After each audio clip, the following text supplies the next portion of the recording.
السلام عليكم، مرحبا بكم شي بشرى، كون ديري شي بشرى، نتمنى تكونوا بخير وفي أحسن الأحوال.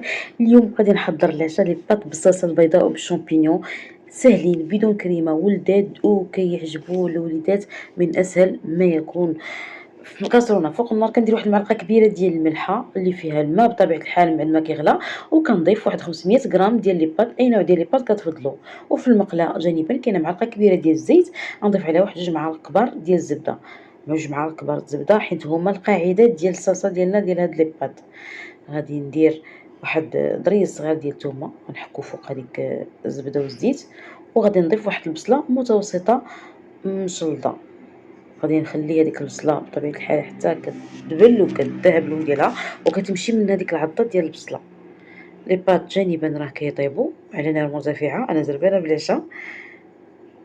غادي نخلط ديك البصلة حتى كتنسجم مع باقي العناصر ونخليها كتنسم ديك الزبدة والزيت بديك البصلة والثومة.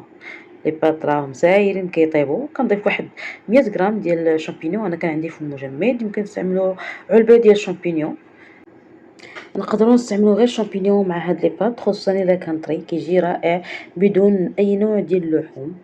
كنضيف واحد 200 غرام ديال الكروفيت، كيبقى لكم اختيار، تقدروا ديروا دجاج اولا كروفيت اولا حتى لا شاركيتري. كنضيف واحد المعلقه صغيره ديال الملحه، كنضيف واحد المعلقه صغيره كذلك ديال الابزار، وكنحرك.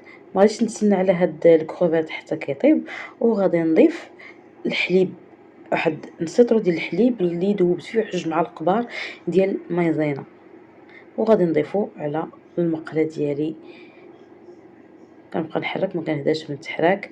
في نفس الوقت داك الكروفيت راه غادي ديكونجلا وغادي يطيب حيت مخصوش بزاف يطيب، ما كنهداش من التحراك على ديك لاصوص حتى كتعقد.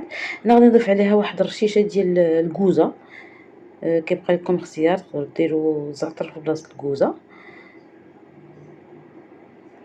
كنستمر في التحراك ديال الصلصه ديالي حتى كتعقد، وكنتسنى على دوك لي بات حتى كيطيبوا. الا وصلتوا لهاد المرحله من الفيديو كنتمنى ما تنساوش الضغط على زر اللايك.